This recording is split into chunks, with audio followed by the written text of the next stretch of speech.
Hey everyone, welcome back for another deep dive with us. Glad to be here. Today we're really getting into the nitty-gritty of what makes a relationship work. Yeah. Especially for guys out there facing, all the challenges of modern dating and relationships. Sure. We're diving into this book today that Oh yeah, I know the one. that really digs into some of the unspoken truths about Yeah. masculinity and respect and leadership and relationships. Yeah, it goes there. I mean, this book, it doesn't shy away from some touchy subject. No, it does not. But, our goal here isn't to tell you what to think. Of course not. We just want to lay out the ideas and Explore them. and let you decide what you make of them. Definitely. So one of the first things that really jumped out at me in this book was this whole idea of the double bind that men face these days. Oh yeah, that's a big one. It's like society tells guys you got to be vulnerable, share your feelings. Right, be open. But then if you do that too much, Yeah. suddenly you're weak. you're not attractive anymore.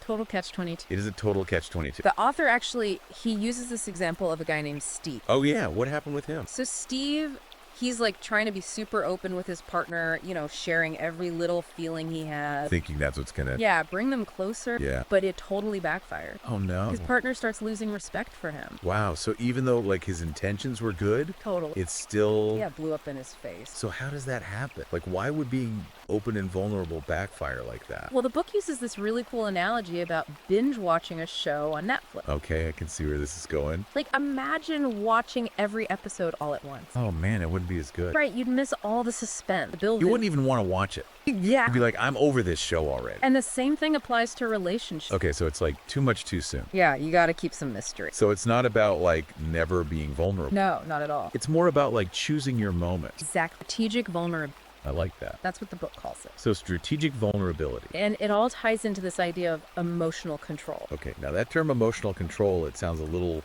Intense. a little intense. I get it. Like I'm picturing you suppressing all your feelings. No, it's not about that. Okay, good. It's not about shutting down your emotions completely. So what is it about then? It's about being able to navigate challenges without losing your cool. So being the calm in the storm. Exact, even when things get crazy. That makes a lot more sense.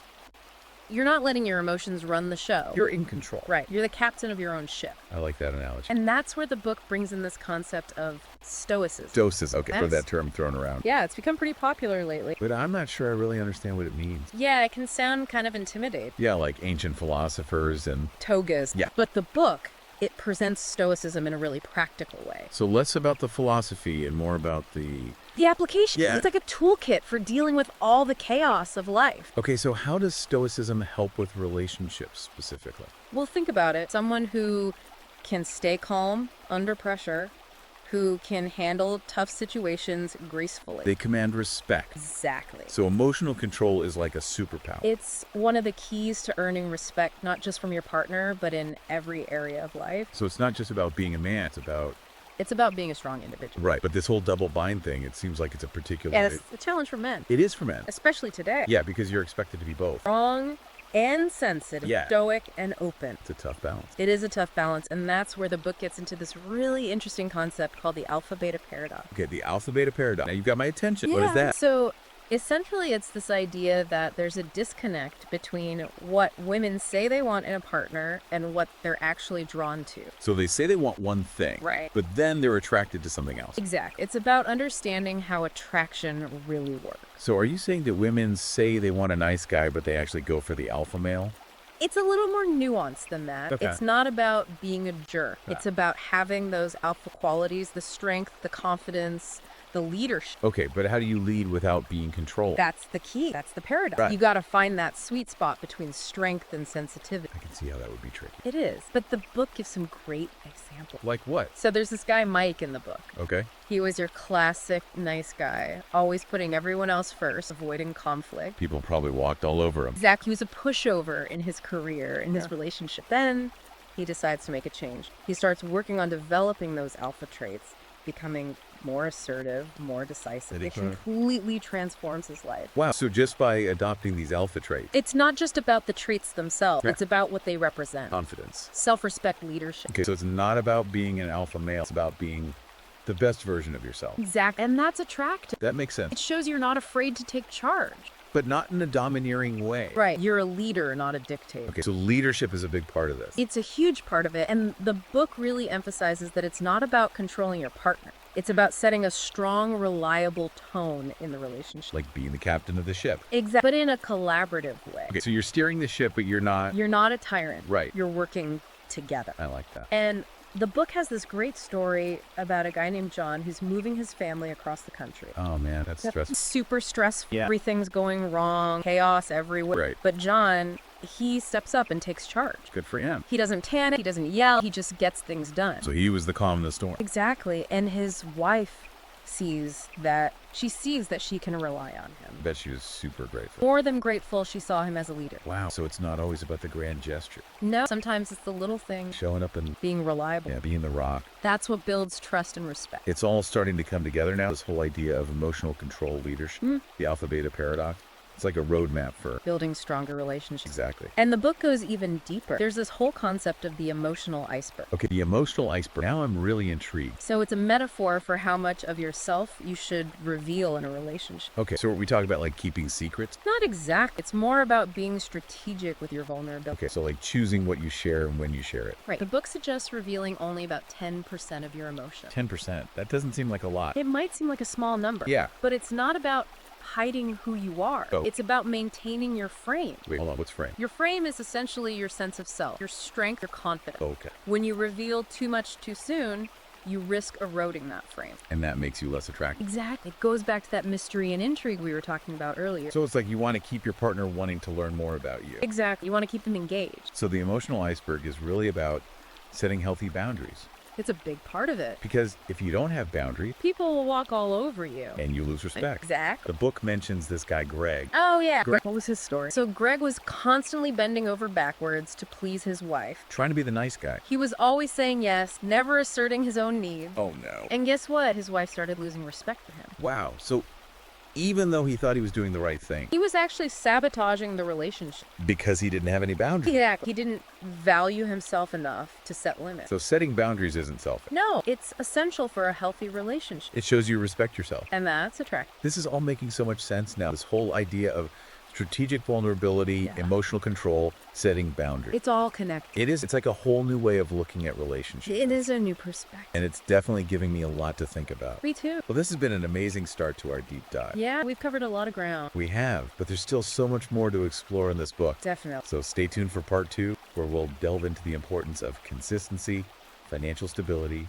and communication. Can't wait. Welcome back. It's great to be continuing this deep dive with you. Yeah, I'm really enjoying this conversation. Me too. It's fascinating stuff. It is, and you know that whole emotional iceberg thing from last time? Oh, yeah. That really got me thinking. It's a powerful concept. It is. It's like this whole hidden dimension of relationship. Absolutely. And it ties into this idea of consistency that the book talks about. Consistency. Okay, that sounds pretty straightforward. It does, but there's more to it than meets the eye. So it's not just about, like, showing up on time for dates. Well, that's part of it, Right. but it goes deeper. Okay, so what's the deeper meaning of consistency in a relationship? It's about being reliable, not just with your actions, but also with your emotions. So being the same guy day in and day out, Exactly. Someone your partner can always count on. like a rock. Exactly. You're the steady force in the relationship. I like that. And the book makes this point that it's not about grand gesture. Okay, so it's not about like buying her flowers every week. No, it's about the little things. The everyday action. Exactly. Like showing up when you say you will. Keeping your promise. Exact doing what you say you're going to do. Even if it's something small. Even if it seems insignificant. Because those little things add up. They do. The book actually tells this story about a guy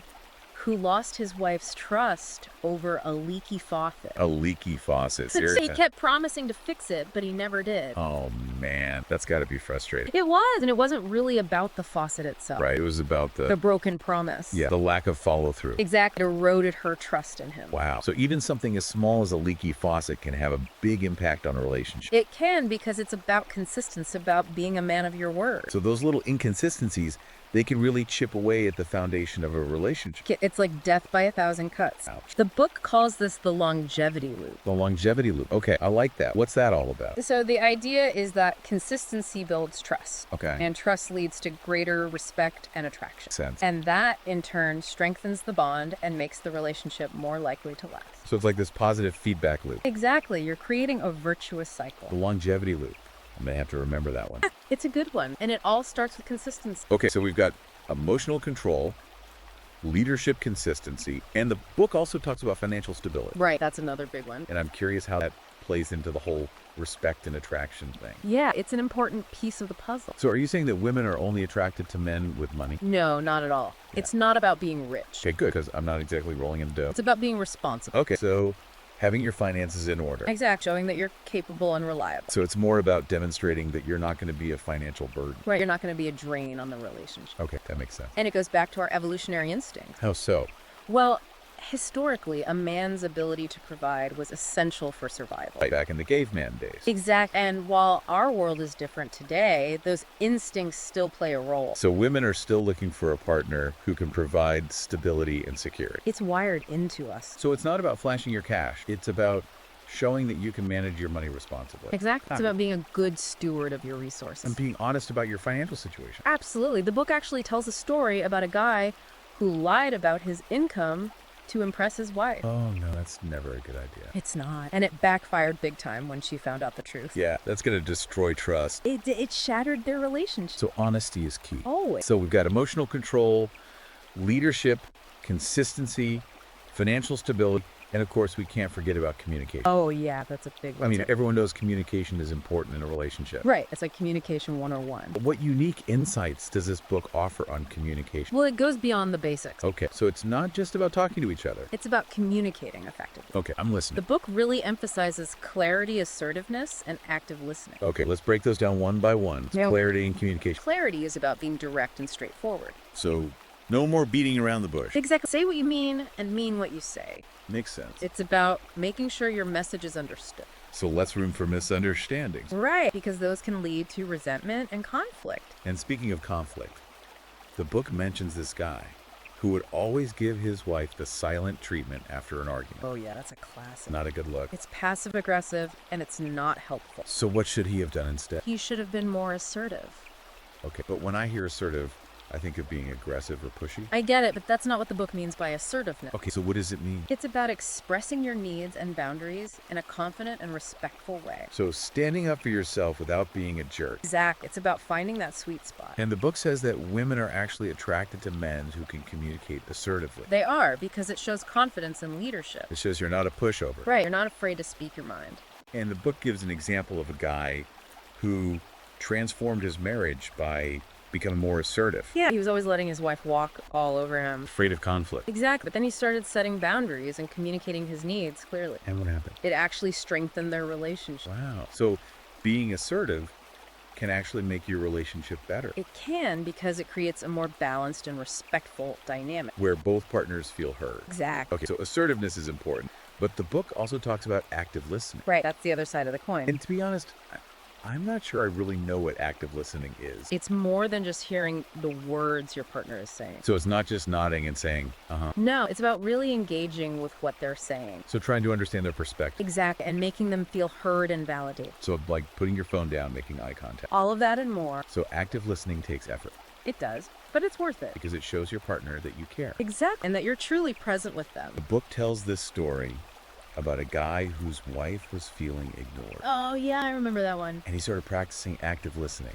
And it transformed their relationship. just by listening. It's powerful stuff. It shows how much communication matters. It's the foundation of any healthy relationship. I'm starting to see how all these pieces fit together. Emotional control, leadership, consistency, financial stability, communication. They all work together. Like a blueprint for a successful relationship. It is a roadmap to a deeper, more fulfilling connection. And this is just scratching the surface. We've got more to cover in the final part of our deep dive. We do so. Stay tuned for part 3, where we'll explore the book's insights on setting boundaries and the importance of self-improvement. That's going to be good. All right, so we're back for the final part of our deep dive. It's been a great conversation. It really has, and I feel like we've uncovered some really valuable insights. Definitely a lot to think about. There is, and one of the things I'm really curious to dive into is this whole idea of setting boundaries. Yeah, that's a big one. It is, and to be honest, I'm not always sure what that means in practice. Yeah, I think a lot of people struggle with that. So for those of us who are maybe a little fuzzy on the details, what exactly are boundaries? Well, think of them as your personal limits, the lines you draw in the sand. Okay, so like what I'm willing to tolerate and what I'm not. Exactly. It's about protecting your time, your energy, your self-respect. So it's about knowing your worth and not letting people walk all over you. Exact. Boundaries are a way of communicating that to others. So like, this is okay and this is not okay. Exactly. And when you set those boundaries, clearly you're showing your partner that you value yourself. And that you respect yourself. Exactly. And that's huge. The book mentions this guy, John, who was a total pushover in his marriage. Oh, yeah. John, he was always saying yes to everything. Even when he didn't want to. Even when it went against his own needs. So he thought he was being a good husband, but it was actually backfiring. Total. His wife was losing respect for him. Because he didn't have any boundaries. Exactly. He didn't stand up for himself. So she didn't see him as an equal partner. Right. She saw him as a doormat. Ouch. That's got to be tough to realize. It is, but it's a valuable lesson. So setting boundaries is about being assertive. It is about communicating your limits clearly and confident.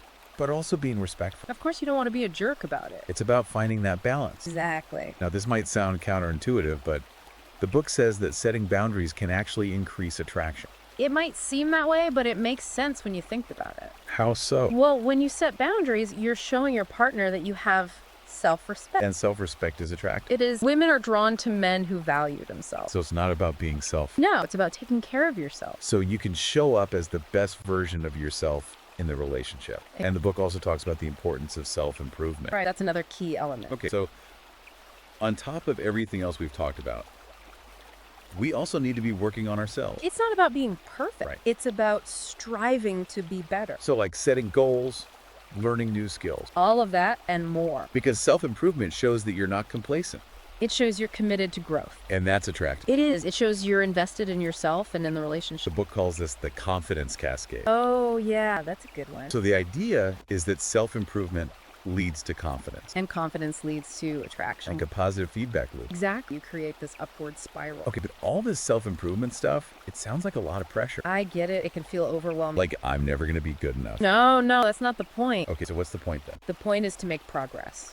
Even small steps. Exactly. It's about celebrating those little wins along the way. And being kind to yourself. Absolutely. The book talks about the importance of self-compassion. Self-compassion, what's that? It's about recognizing that you're human. We all make mistakes. We do, and that's okay. So it's about giving yourself a break. Exactly. Not beating yourself up when you mess up. I like that self-compassion. It's essential for a healthy mindset. This has been an incredible deep dive. I agree. It's been a really thought-provoking conversation. It has. I feel like I've learned so much about what it takes to build a strong and fulfilling relationship. Me too. And if you're looking for more guidance on this journey, I highly recommend checking out this book. It's a great resource. It's packed with insights and practical advice. You can find it on Amazon Kindle and Google Play Books. Definitely worth a read.